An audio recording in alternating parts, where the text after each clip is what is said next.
Success ഫയലിലേക്ക് സ്വാഗതം. SSCRT mock test ആണ് ഇന്നത്തെ ഈ ഒരു ക്ലാസ്സിലൂടെ നമ്മൾ ചെയ്യാൻ പോകുന്നത്.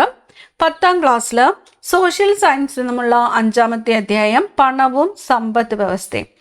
ഈ ഒരു അധ്യായത്തിൽ നിന്നുമുള്ള ചോദ്യങ്ങളുടെ മോക്ക് ടെസ്റ്റ് ആണ് ചെയ്യാൻ പോകുന്നത്.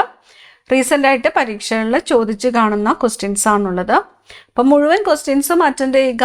60 ചോദ്യങ്ങളാണ് ഉൾക്കൊള്ളിച്ചിരിക്കുന്നത്. ഇന്നത്തെ ഈ ഒരു എക്സാമിൻ്റെ കട്ട് ഓഫ് 55 മാർക്കാണ്. അപ്പോൾ നമുക്ക് സ്റ്റാർട്ട് ചെയ്യാം. ആദ്യത്തെ ചോദ്യം, രാജ്യത്ത് ബാങ്ക് അക്കൗണ്ട് ഇല്ലാത്ത എല്ലാവർക്കും അക്കൗണ്ട് തുടങ്ങുന്നതിനായി പ്രധാനമന്ത്രിയുടെ പേരിൽ ആരംഭിച്ച പദ്ധതി ഏതാണ്? രാജ്യത്ത് ബാങ്ക് അക്കൗണ്ട് ഇല്ലാത്ത എല്ലാവർക്കും അക്കൗണ്ട് തുടങ്ങുന്നതിനായിട്ട് പ്രധാനമന്ത്രിയുടെ പേരിൽ ആരംഭിച്ച പദ്ധതി. ഓപ്ഷൻ ബി ആണ് ഉത്തരം. പ്രധാൻ മന്ത്രി ജൻ ധൻ യോജന. പ്രധാൻ മന്ത്രി ജൻ ധൻ യോജന. പ്രധാനമന്ത്രി ജൻധൻ അക്കൗണ്ടുകളുടെ ഏറ്റവും പ്രധാനപ്പെട്ട സവിശേഷത താഴെ പറയുന്നവയിൽ ഏതാണ്? 0 minimum balance account, 0 balance account ആണ് പ്രധാനമന്ത്രി ജൻധൻ അക്കൗണ്ടുകൾ. 0 മിനിമം ബാലൻസ് അക്കൗണ്ട്. വാണിജ്യ ബാങ്കുകൾ നിക്ഷേപകർക്ക് നൽകുന്ന പലിശ നിരക്കും വായ്പ എടുക്കുന്നവരിൽ നിന്ന് ഈടാക്കുന്ന പലിശ നിരക്കും തമ്മിലുള്ള വ്യത്യാസത്തെ വിളിക്കുന്ന പേര് എന്ത്? ഒന്നും കൂടി. വാണിജ്യ ബാങ്കുകൾ നിക്ഷേപകർക്ക് നൽകുന്ന പലിശ നിരക്കും വായ്പ എടുക്കുന്നവരിൽ നിന്നും ഈടാക്കുന്ന പലിശ നിരക്കും തമ്മിലുള്ള വ്യത്യാസത്തെ വിളിക്കുന്ന പേര് എന്ത്? സ്പ്രെഡ്. ഓപ്ഷൻ സി ആണ് ഉത്തരം. സ്പ്രെഡ്. ബാങ്കുകളുടെ പ്രവർത്തനവും നിയന്ത്രണവും ഓഹരി ഉടമകളെ അടിസ്ഥാനമാക്കിയാണെങ്കിൽ സഹകരണ ബാങ്കുകളുടെ ഉടമസ്ഥാവകാശം നിക്ഷിപ്തമായിരിക്കുന്നത് ആർക്കാണ്? ബാങ്കുകളുടെ പ്രവർത്തനവും നിയന്ത്രണവും ഓഹരി ഉടമകളെ അടിസ്ഥാനമാക്കിയാണെങ്കിൽ സഹകരണ ബാങ്കുകളുടെ ഉടമസ്ഥാവകാശം നിക്ഷിപ്തമായിരിക്കുന്നത് ആർക്കാണ്? സഹകരണ സംഘങ്ങളിലെ അംഗങ്ങൾക്കാണ്. സഹകരണ സംഘങ്ങളിലെ അംഗങ്ങൾക്ക്. ലോകമെമ്പാടുമുള്ള മൈക്രോ ഫിനാൻസ് പ്രസ്ഥാനത്തിന് മികച്ച മാതൃകയായി ബംഗ്ലാദേശിൽ ആരംഭിച്ച ബാങ്ക് ഏതാണ്? ലോകമെമ്പാടുമുള്ള മൈക്രോ ഫിനാൻസ് പ്രസ്ഥാനത്തിന് മികച്ച മാതൃകയായിട്ട് ബംഗ്ലാദേശിൽ ആരംഭിച്ച ബാങ്ക് ഏതാണ്? ഗ്രാമീൺ ബാങ്ക് ആണ്. Option B, Grameen bank. ബംഗ്ലാദേശിൽ ഗ്രാമീൺ ബാങ്ക് സ്ഥാപിതമായ വർഷം ഏതാണ്? ബംഗ്ലാദേശിൽ ഗ്രാമീൺ ബാങ്ക് സ്ഥാപിതമായ വർഷം 1983 ആണ്. ബംഗ്ലാദേശിൽ ഗ്രാമീൺ ബാങ്ക് സ്ഥാപിതമായ വർഷം 1983. മൈക്രോ ഫിനാൻസ് എന്ന ആശയത്തെ മുൻനിർത്തി കേരളത്തിൽ ദാരിദ്ര്യ നിർമ്മാർജ്ജനത്തിനും സ്ത്രീ ശാക്തീകരണത്തിനുമായി പ്രവർത്തിക്കുന്ന പ്രധാന സ്ഥാപനം ഏതാണ്? മൈക്രോ ഫിനാൻസ് എന്ന ആശയത്തെ മുൻനിർത്തി കേരളത്തിൽ ദാരിദ്ര്യ നിർമ്മാർജ്ജനത്തിനും സ്ത്രീ ശാക്തീകരണത്തിനുമായിട്ട് പ്രവർത്തിക്കുന്ന പ്രധാനപ്പെട്ട സ്ഥാപനമാണ് കുടുംബശ്രീ. കുടുംബശ്രീ. ഗ്രാമീൺ ബാങ്കുമായി ബന്ധപ്പെട്ട് താഴെ പറയുന്ന പ്രസ്താവനകളിൽ ശരിയായത് ഏവ? 1983 ബംഗ്ലാദേശിലാണ് ഗ്രാമീൺ ബാങ്ക് സ്ഥാപിതമായത്.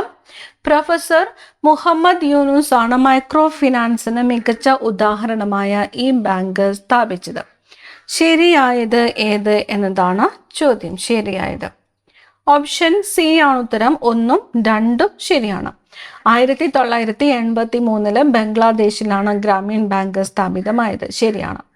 പ്രൊഫസർ മുഹമ്മദ് യൂനുസ് ആണ് മൈക്രോ ഫിനാൻസിന് മികച്ച ഉദാഹരണമായ ഈ ബാങ്ക് സ്ഥാപിച്ചത്.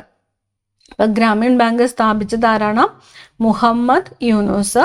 ബംഗ്ലാദേശിൽ 1983. ഇത് മൈക്രോ ഫിനാൻസിന് മികച്ച ഉദാഹരണമാണ്. അടുത്ത ചോദ്യം, താഴെ പറയുന്ന പ്രസ്താവനകളിൽ മൈക്രോ ഫിനാൻസിന്റെ ലക്ഷ്യങ്ങളിൽ പെടാത്തത് ഏത്?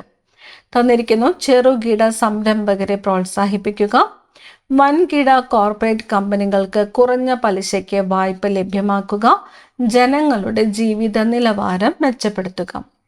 നമ്മളോട് ലക്ഷ്യങ്ങളിൽ പെടാത്തത് ഏത് എന്നാണ് ചോദ്യം. ഓപ്ഷൻ ബി ആണ് ഉത്തരം. 2 മാത്രം. കേരളത്തിലെ കുടുംബശ്രീ പ്രസ്ഥാനവുമായിട്ട് ബന്ധപ്പെട്ട പ്രസ്താവനകൾ പരിശോധിക്കുക. കേരളത്തിൽ കുടുംബശ്രീ പ്രവർത്തിക്കുന്നത് മൈക്രോ ഫിനാൻസ് എന്ന ആശയത്തിന്മേലാണ്. ദാരിദ്ര്യ നിർമ്മാർജ്ജനത്തിനും സ്ത്രീ ശാക്തീകരണത്തിനുമായി കേരളത്തിൽ കുടുംബശ്രീ നടത്തിയ പ്രവർത്തനങ്ങൾ ലോക ശ്രദ്ധ പിടിച്ചുപറ്റിയിട്ടുണ്ട്. നമ്മളോട് ചോദിച്ചിരിക്കുന്നത് എന്താണ്? ശരിയായിട്ടുള്ള പ്രസ്താവനകൾ പരിശോധിക്കുവാനാണ് പറഞ്ഞിരിക്കുന്നത്. ഉത്തരം ഓപ്ഷൻ സി ആണ്. 1ഉം 2ഉം ശരിയാണ്. കേരളത്തിൽ കുടുംബശ്രീ പ്രവർത്തിക്കുന്നത് മൈക്രോ ഫിനാൻസ് എന്ന ആശയത്തിലാണ്. ശരിയാണ്. ദാരിദ്ര്യ നിർമ്മാർജ്ജനത്തിനും സ്ത്രീ ശാക്തീകരണത്തിനുമായിട്ട് കേരളത്തിൽ കുടുംബശ്രീ നടത്തുന്ന പ്രവർത്തനങ്ങളിൽ ലോക ശ്രദ്ധ പിടിച്ചുപറ്റിയിട്ടുണ്ട്. ശരിയാണ്. താഴെ പറയുന്നവയിൽ കുടുംബശ്രീ പോലുള്ള മൈക്രോ ഫിനാൻസ് സംവിധാനങ്ങൾ വായ്പകൾ നൽകാൻ ഉപയോഗിക്കുന്ന പ്രധാന മാർഗങ്ങൾ ഏതെല്ലാമാണ്? തന്നിരിക്കുന്നത് അയൽക്കൂട്ടങ്ങൾ NHGS, രണ്ടാമത്തേത് സ്വയം സഹായ സംഘങ്ങൾ SHGS. നമ്മളോട് ചോദിച്ചിരിക്കുന്നത് പ്രധാന മാർഗങ്ങൾ ഏതൊക്കെയാണ്? Option C 1ഉം 2ഉമാണ്. അയൽക്കൂട്ടങ്ങൾ, സ്വയം സഹായ സംഘങ്ങൾ എന്നിവയിലൂടെയാണ് വായ്പകൾ നൽകുന്നത്. ഏത് വർഷത്തിലാണ് കേരളത്തിലെ 13 ജില്ലാ സഹകരണ ബാങ്കുകൾ ചേർന്ന കേരള ബാങ്ക് എന്ന പേരിൽ ഔദ്യോഗികമായിട്ട് രൂപീകൃതമായത്? കേരള ബാങ്ക് ഔദ്യോഗികമായിട്ട് രൂപീകൃതമായ വർഷം ഏത് എന്നാണ് ചോദ്യം. 2019 2019 കേരളത്തിലെ 13 ജില്ലാ സഹകരണ ബാങ്കുകൾ ചേർന്ന കേരള ബാങ്ക് എന്ന പേരിൽ ഔദ്യോഗികമായിട്ട് രൂപീകൃതമായത് 2019. നിലവിൽ കേരള ബാങ്ക് എത്ര ശാഖകളുമായാണ് കേരളത്തിലെ 14 ജില്ലകളിലും പ്രവർത്തിച്ചു വരുന്നത്? നിലവിലെ കേരള ബാങ്കിന്റെ ശാഖകളുടെ എണ്ണം എത്ര എന്നതാണ് ചോദ്യം. ഉത്തരം ഓപ്ഷൻ എ ആണ്. 823 ശാഖകളാണ്. 823 ശാഖകൾ. കേരള ബാങ്കിന്റെ രൂപീകരണവുമായിട്ട് ബന്ധപ്പെട്ട താഴെ പറയുന്ന പ്രസ്താവനകൾ പരിശോധിക്കുക. 2019 കേരളത്തിലെ 13 ജില്ലാ സഹകരണ ബാങ്കുകൾ സംസ്ഥാന സഹകരണ ബാങ്കുമായിട്ട് ലയിച്ചാണ് കേരള ബാങ്ക് രൂപീകൃതമായത്. രണ്ടാമത്തെ പറയുന്നു, മലപ്പുറം ജില്ലാ സഹകരണ ബാങ്ക് ഈ ലയനത്തിൽ തുടക്കത്തിൽ ഉൾപ്പെട്ടിരുന്നില്ല. മേൽ പറഞ്ഞവയിലെ ശരിയായ പ്രസ്താവനകൾ ഏവ? ഓപ്ഷൻ എ ആണ് ഉത്തരം. 1ഉം 2ഉം ശരിയാണ്. 2019 കേരളത്തിലെ 13 ജില്ലാ സഹകരണ ബാങ്കുകൾ സംസ്ഥാന സഹകരണ ബാങ്കുമായിട്ട് ലയിച്ചാണ് കേരള ബാങ്ക് രൂപീകരിച്ചത്. ശരിയാണ്. തുടക്കത്തിൽ മലപ്പുറം ജില്ലാ സഹകരണ ബാങ്ക് ഈ ലയനത്തിൽ ഉൾപ്പെട്ടിരുന്നില്ല. ശരിയാണ്. കേരള ബാങ്കിന്റെ ആകെ ഓഹരി പങ്കാളിത്തത്തിൽ കേരള ഗവൺമെന്റിന്റെ വിഹിതം എത്ര ശതമാനമാണ്? കേരള ബാങ്കിന്റെ ആകെ ഓഹരി പങ്കാളിത്തത്തിൽ കേരള ഗവൺമെന്റിന്റെ വിഹിതം എത്രയാണ് എന്നതാണ് ചോദ്യം. കേരള ഗവൺമെന്റിന്റെ വിഹിതം വരുന്നത് 40%. 40%.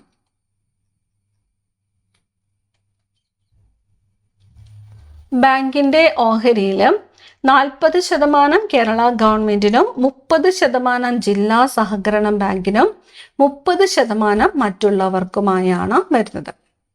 അടുത്ത ചോദ്യം, എത്ര ജില്ലാ സഹകരണ ബാങ്കുകളെ സംസ്ഥാന സഹകരണ ബാങ്കുമായിട്ട് ലയിപ്പിച്ചാണ് 2019 കേരള ബാങ്ക് രൂപീകരിച്ചത്? എത്രയായിരുന്നു?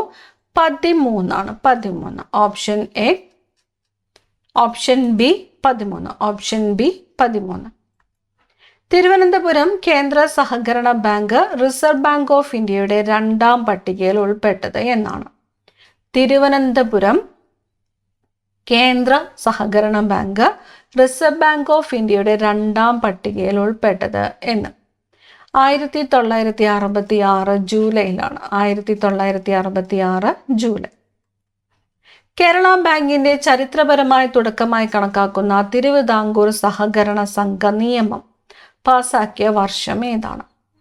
കേരള ബാങ്കിന്റെ ചരിത്രപരമായ തുടക്കമായിട്ട് കണക്കാക്കുന്ന തിരുവിതാംകൂർ സഹകരണ സംഘ നിയമം പാസാക്കിയ വർഷം 1914. 1914. കേരള ബാങ്കിന്റെ ചരിത്രപരമായ തുടക്കമായിട്ട് കണക്കാക്കുന്ന തിരുവിതാംകൂർ സഹകരണ സംഘ നിയമം പാസാക്കിയ ഭരണാധികാരി ആര്? 1914 തിരുവിതാംകൂർ സഹകരണ സംഘ നിയമം പാസാക്കിയ ഭരണാധികാരി ശ്രീമൂലം തിരുനാൾ മഹാരാജാവാണ്. ശ്രീമൂലം തിരുനാൾ മഹാരാജാവ്. സഹകരണം, സ്വയം സഹായം, പരസ്പര സഹായം എന്നീ തത്വങ്ങൾ അടിസ്ഥാനമാക്കി പ്രവർത്തിക്കുന്ന ബാങ്കിംഗ് സംവിധാനം ഏതാണ്? സഹകരണം, സ്വയം സഹായം, പരസ്പര സഹായം എന്നീ തത്വങ്ങൾ അടിസ്ഥാനമാക്കി പ്രവർത്തിക്കുന്ന ബാങ്കിംഗ് സംവിധാനം സഹകരണ ബാങ്കുകളാണ്. സഹകരണ ബാങ്കുകൾ. ഇന്ത്യയിൽ ബാങ്കുകളുടെ പ്രവർത്തനം രാജ്യത്തിൻ്റെ വിവിധ ഭാഗങ്ങളിലേക്കും കൂടുതൽ ജനങ്ങളിലേക്കും എത്തിക്കുന്നതിനായിട്ട് 1969 എത്ര പ്രമുഖ ബാങ്കുകളാണ് ആദ്യമായിട്ട് ദേശസാൽക്കരിച്ചത്? വർഷം ഇവിടെ തന്നിരിക്കുന്നു. 1969 എത്ര ബാങ്കുകളാണ് ദേശസാൽക്കരിച്ചത്? എത്രയാണ്? 14 ബാങ്കുകളാണ്. 1969 14 ബാങ്കുകളാണ് ദേശസാൽക്കരിച്ചത്. അടുത്ത ചോദ്യം, ഇന്ത്യയിലെ രണ്ടാം ഘട്ട ബാങ്ക് ദേശസാൽക്കരണത്തിന്റെ ഭാഗമായിട്ട് 1980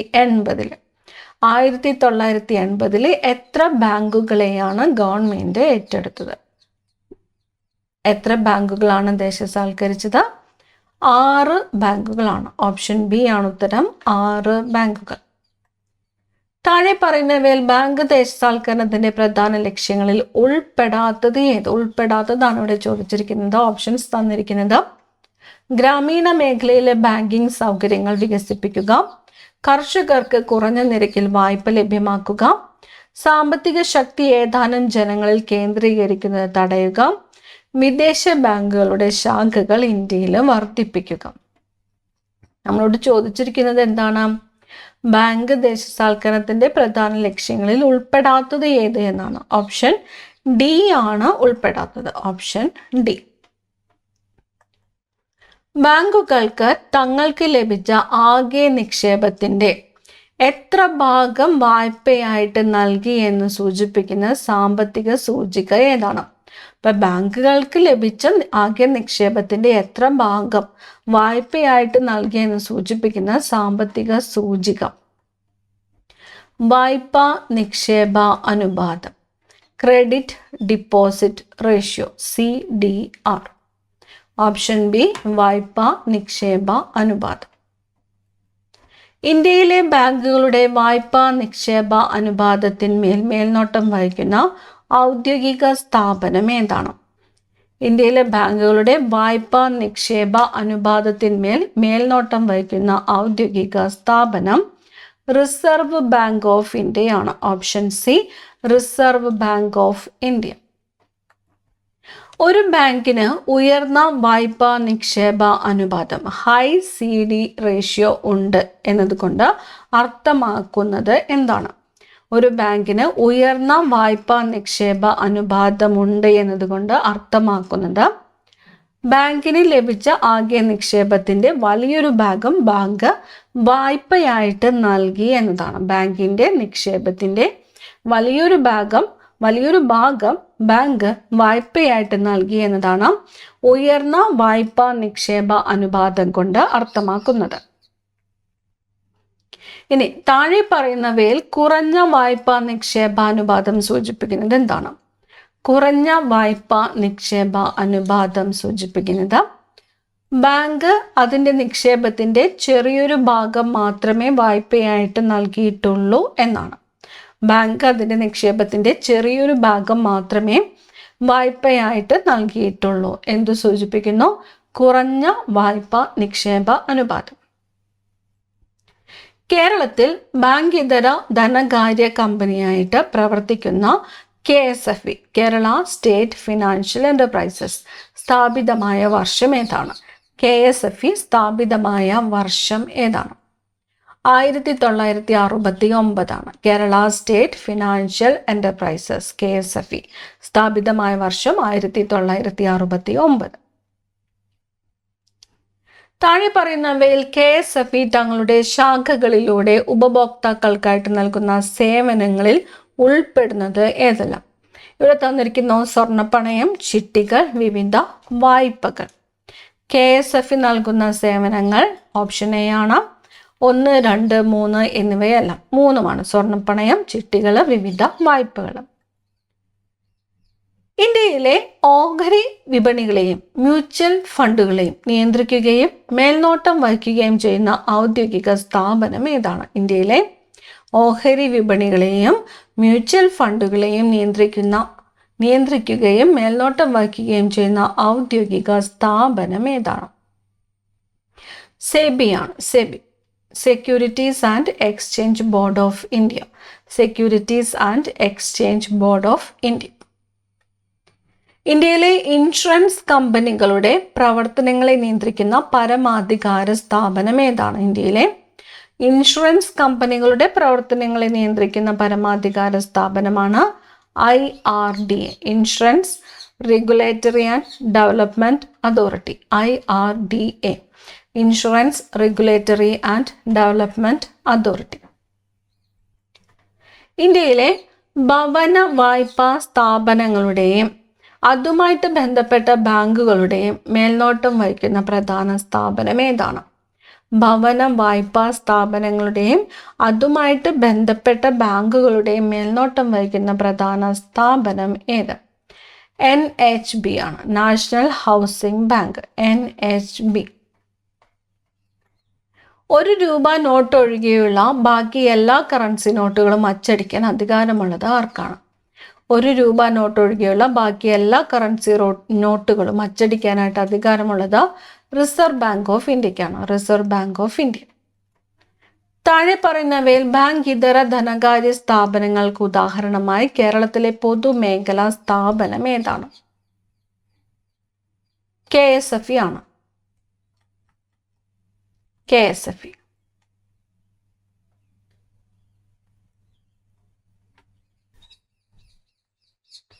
ഇന്ത്യയിൽ മൊബൈൽ ആപ്ലിക്കേഷനുകൾ വഴി തത്സമയ പണമിടപാടുകൾ സാധ്യമാക്കുന്ന UPI, യൂണിഫൈഡ് പേയ്മെന്റ് ഇന്റർഫേസ് സംവിധാനം വികസിപ്പിച്ചെടുത്തത് ആര്? UPI സംവിധാനം വികസിപ്പിച്ചത് ആര്? ഓപ്ഷൻ ബി ആണ്. National payments corporation of India ആണ്. NPCI. National payments corporation of India ആണ് UPI സംവിധാനം വികസിപ്പിച്ചത്. National payments corporation of India, NPCI. ഒരു ബാങ്കിന്റെ ഏതൊരു ശാഖയിൽ നിന്നും സാമ്പത്തിക ഇടപാടുകൾ നടത്താൻ അക്കൗണ്ട് ഉടമകളെ സഹായിക്കുന്ന കേന്ദ്രീകൃത ബാങ്കിംഗ് സാങ്കേതിക വിദ്യ ഏതാണ്? ഒരു ബാങ്കിന്റെ ഏതൊരു ശാഖയിൽ നിന്നും സാമ്പത്തിക ഇടപാടുകൾ നടത്താൻ അക്കൗണ്ട് ഉടമകളെ സഹായിക്കുന്ന കേന്ദ്രീകൃത ബാങ്കിംഗ് സാങ്കേതിക വിദ്യ കോർ ബാങ്കിംഗ് ആണ്. ഓപ്ഷൻ ബി ആണ് ഉത്തരം. Core banking. അക്കൗണ്ട് ഉടമകൾ തമ്മിലുള്ള ബാങ്ക് ഇടപാടുകൾ എളുപ്പത്തിലും വേഗത്തിലുമാക്കുവാൻ റിസർവ് ബാങ്ക് ഓഫ് ഇന്ത്യ കൊണ്ടുവന്ന IFSC കോഡ് അടിസ്ഥാനമാക്കി പ്രവർത്തിക്കുന്ന ഫണ്ട് ട്രാൻസ്ഫർ സംവിധാനം ഏതാണ്? NEFT ആണ്. NEFT ആണ്. IFSC കോഡ് അടിസ്ഥാനമാക്കി പ്രവർത്തിക്കുന്ന ഫണ്ട് ട്രാൻസ്ഫർ സംവിധാനം. NEFT. National electronic fund transfer system. National electronic fund transfer system, NEFT. Bank account ഉടമകൾ തമ്മിൽ വളരെ വലിയ തുകകൾ തത്സമയം കൈമാറുന്നതിനായിട്ട് RBI ഏർപ്പെടുത്തിയിട്ടുള്ള സംവിധാനം ഏതാണ്? RTGS ആണ്. RTGS. Real time gross settlement. Real time gross settlement.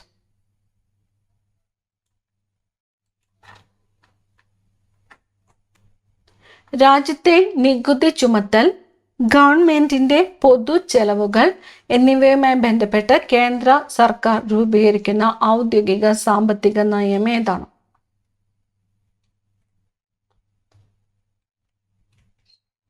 ധനനയമാണ്. Fiscal policy. രാജ്യത്തെ നികുതി ചുമത്തൽ, ഗവൺമെന്റിന്റെ പൊതു ചെലവുകൾ എന്നിവയുമായിട്ട് ബന്ധപ്പെട്ട് കേന്ദ്ര സർക്കാർ രൂപീകരിക്കുന്ന ഔദ്യോഗിക സാമ്പത്തിക നയമാണ് ധനനയം, ഫിസ്ക്കൽ പോളിസി. വിപണിയിലെ പണത്തിൻ്റെ അളവ്, ബാങ്കുകളുടെ പലിശ നിരക്ക് എന്നിവ നിയന്ത്രിക്കുന്നതിനായി റിസർവ് ബാങ്ക് ഓഫ് ഇന്ത്യ നടപ്പിലാക്കുന്ന സാമ്പത്തിക നയം ഏതാണ്? പണനയമാണ്. പണനയം. വിപണിയിലെ പണത്തിൻ്റെ അളവ്, ബാങ്കുകളുടെ പലിശ നിരക്ക് എന്നിവ നിയന്ത്രിക്കുന്നതിനായിട്ട് റിസർവ് ബാങ്ക് ഓഫ് ഇന്ത്യ നടപ്പിലാക്കുന്ന സാമ്പത്തിക നയമാണ് പണനയം. വാണിജ്യ ബാങ്കുകൾ തങ്ങളുടെ പക്കലുള്ള അധിക തുക റിസർവ് ബാങ്കിൽ നിക്ഷേപിക്കുമ്പോൾ അവർക്ക് ലഭിക്കുന്ന പലിശ നിരക്ക് ഏത് പേരിൽ അറിയപ്പെടുന്നു? റിവേഴ്സ് റിപ്പോ നിരക്കാണ്. റിവേഴ്സ് റിപ്പോ നിരക്ക്. വാണിജ്യ ബാങ്കുകൾ തങ്ങളുടെ പക്കലുള്ള അധിക തുക റിസർവ് ബാങ്കിൽ നിക്ഷേപിക്കുമ്പോൾ അവർക്ക് ലഭിക്കുന്ന പലിശ നിരക്കാണ് റിവേഴ്സ് റിപ്പോ നിരക്ക്. വാണിജ്യ ബാങ്കുകൾക്ക് അടിയന്തര ഘട്ടങ്ങളിൽ റിസർവ് ബാങ്ക് ഓഫ് ഇന്ത്യയിൽ നിന്നും വായ്പ എടുക്കുമ്പോൾ ഈടാക്കുന്ന പലിശ നിരക്കാണ് റിപ്പോ നിരക്ക്. റിപ്പോ നിരക്ക്. ഒരു സമ്പദ് വ്യവസ്ഥയിൽ സാധനങ്ങളുടെയും സേവനങ്ങളുടെയും ഉൽപാദനം വർദ്ധിക്കാതിരിക്കുകയും എന്നാൽ പണത്തിൻ്റെ അളവ് മാത്രം വർദ്ധിക്കുകയും ചെയ്യുന്നത് വഴി പൊതുവില നിലവാരം തുടർച്ചയായിട്ട് ഉയരുന്ന അവസ്ഥ ഏതു പേരിലാണ് അറിയപ്പെടുന്നത്? പണപ്പെരുപ്പ്. ഓപ്ഷൻ ബി ആണ് ഉത്തരം. പണപ്പെരുപ്പ്. ഇന്ത്യയിൽ നിലവിൽ പണപ്പെരുപ്പം കണക്കാക്കുന്നതിനായി ഉപയോഗിക്കുന്ന പ്രധാന സൂചിക ഏതാണ്? പ്രധാന സൂചിക ഉപഭോക്തൃ വില സൂചികയാണ്. CPI, consumer price index. ഇന്ത്യയിൽ നിലവിൽ പണപ്പെരുപ്പം കണക്കാക്കുന്നതിനായിട്ട് ഔദ്യോഗികമായിട്ട് ഉപയോഗിക്കുന്ന പ്രധാന സൂചികയാണ് ഉപഭോക്തൃ വില സൂചിക, CPI, കൺസ്യൂമർ പ്രൈസ് ഇൻഡെക്സ്. ഇന്ത്യയിലെ ഉപഭോക്തൃ വില സൂചിക കൃത്യമായി തയ്യാറാക്കി പ്രസിദ്ധീകരിക്കുന്ന കേന്ദ്ര ഗവൺമെൻറ് ഏജൻസി ഏതാണ്? ഇന്ത്യയിലെ ഉപഭോക്തൃ വില സൂചിക കൃത്യമായി തയ്യാറാക്കി പ്രസിദ്ധീകരിക്കുന്ന കേന്ദ്ര government agency National Statistical Office ആണ്. National Statistical Office. പൊതുജനങ്ങളിൽ നിന്നും നിക്ഷേപങ്ങൾ സ്വീകരിക്കുക, ആവശ്യക്കാർക്ക് വായ്പകൾ നൽകുക എന്നിവ താഴെ പറയുന്നവയിൽ ഏത് തരം ധനകാര്യ സ്ഥാപനങ്ങളുടെ പ്രധാന ധർമ്മങ്ങളാണ്?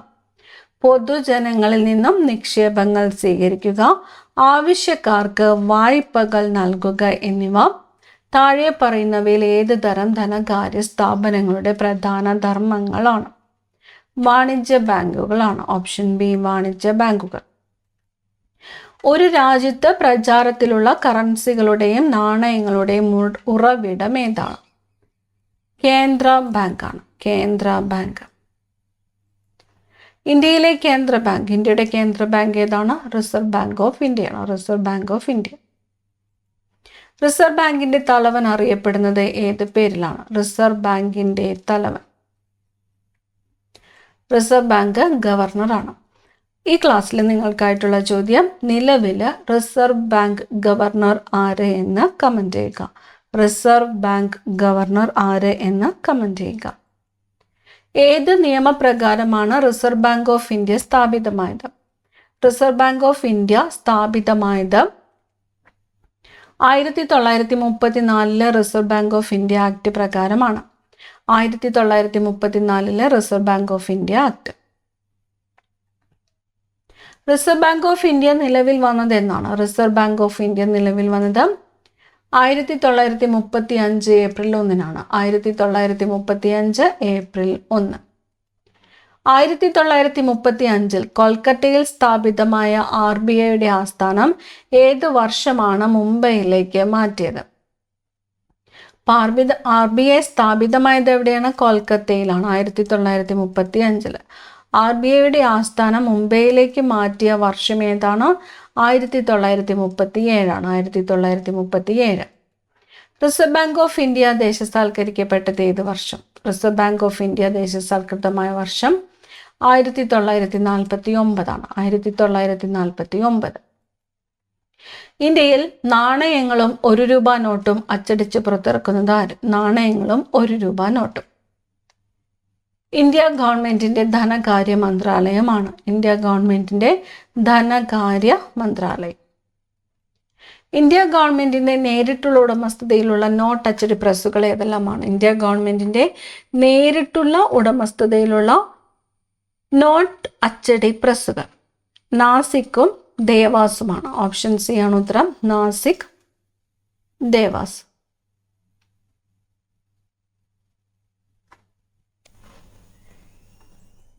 ഭാരതീയ റിസർവ് ബാങ്ക് നോട്ട് മുദ്രൺ ലിമിറ്റഡിൻ്റെ കീഴിലുള്ള അച്ചടി പ്രസ്സുകൾ എവിടെയെല്ലാമാണ്? ഭാരതീയ റിസർവ് ബാങ്ക് നോട്ട് മുദ്രൺ ലിമിറ്റഡിൻ്റെ കീഴിലുള്ള അച്ചടി പ്രസ്സുകൾ മൈസൂറും സാൽഭോണിയിലുമാണ്. മൈസൂർ, സാൽബോണി. ഇന്ത്യയിൽ നാണയങ്ങൾ നിർമ്മിക്കുന്ന കേന്ദ്രങ്ങൾ സ്ഥിതി ചെയ്യുന്നത് എവിടെയെല്ലാമാണ്? ഇന്ത്യയിൽ ഓപ്ഷൻ സി ആണ് ഉത്തരം. മുംബൈ, ഹൈദരാബാദ്, കൊൽക്കത്ത, നോയിഡ. ഇന്ത്യയിൽ നാണയങ്ങൾ നിർമ്മിക്കുന്ന കേന്ദ്രങ്ങൾ സ്ഥിതി ചെയ്യുന്നത് മുംബൈ, ഹൈദരാബാദ്, കൊൽക്കത്ത, നോയിഡ. ഗവൺമെന്റ് നിർദ്ദേശപ്രകാരം പ്രചാരത്തിലുള്ള കറൻസികൾ റിസർവ് ബാങ്ക് പിൻവലിക്കുന്ന പ്രക്രിയ അറിയപ്പെടുന്നത് എങ്ങനെ? ഗവൺമെന്റ് നിർദ്ദേശപ്രകാരം പ്രചാരത്തിലുള്ള കറൻസികൾ റിസർവ് ബാങ്ക് പിൻവലിക്കുന്നതാണ് ഡിമോണിറ്റൈസേഷൻ. Option A, demonetisation. ഇന്ത്യയിൽ അടുത്ത കാലത്തായി, അതായത് ഏറ്റവും ഒടുവിൽ ഡിമോണിറ്റൈസേഷൻ നടപ്പാക്കിയത് എന്നാണ്? 2016 നവംബർ 8-നാണ്. 2016 നവംബർ 8. അഴിമതി, കള്ളപ്പണം, ഭീകരവാദം, വ്യാജ കറൻസികൾ എന്നിവ തടയുക എന്ന ലക്ഷ്യത്തോടെ നടത്തിയ നോട്ട് നിരോധനത്തിന് ശേഷം പൊതുജനങ്ങൾക്ക് ഡിക്ലറേഷൻ ഇല്ലാതെ പഴയ നോട്ടുകൾ ബാങ്കുകളിൽ നിക്ഷേപിക്കാൻ അനുവദിച്ചിരുന്ന അവസാന തീയതി 2016 ഡിസംബർ 31 വരെയാണ്. 2016 ഡിസംബർ 31. പ്രധാനമന്ത്രി ജൻധൻ യോജനയുമായി ബന്ധപ്പെട്ട് താഴെ പറയുന്ന പ്രസ്താവനകൾ പരിശോധിക്കുക. രാജ്യത്ത് ബാങ്ക് അക്കൗണ്ട് ഇല്ലാത്ത എല്ലാവർക്കും അക്കൗണ്ട് ലഭ്യമാക്കുക എന്നതാണ് ഇതിൻ്റെ ലക്ഷ്യം. ഈ പദ്ധതി പ്രകാരം അക്കൗണ്ട് ആരംഭിക്കുന്നതിന് മിനിമം ബാലൻസ് തുക നിർബന്ധമാണ്. ഉത്തരം ഓപ്ഷൻ ബി ആണ്, 1 മാത്രമാണ്. രാജ്യത്ത് ബാങ്ക് അക്കൗണ്ട് ഇല്ലാത്ത എല്ലാവർക്കും അക്കൗണ്ട് ലഭ്യമാക്കുക എന്നതാണ് ഇതിൻ്റെ ലക്ഷ്യം എന്നത് ശരി. അവസാനത്തെ ചോദ്യം, ജൻധൻ അക്കൗണ്ടുകളുടെ ലക്ഷ്യങ്ങളെക്കുറിച്ച് താഴെ പറയുന്ന പ്രസ്താവനകളിൽ ഏതൊക്കെയാണ് ശരി?